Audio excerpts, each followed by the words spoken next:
bağışla istedim seni. Her damla bir dua oldu benim için. Arzular içinde min hayal kurdum. Her gece bu gözler doldu senin için.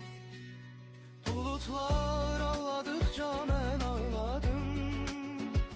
Kalbimin dert kemiği gözümden aktı. Kanayan yaramı özü bağladım. Yaralı canımla yoluna baktım. Derdimi ben indi kiminle bölüm. Sevgini ben tekçe nece taşıyım. Doyma hasretinden sevgilim ölüm. Gel tut eller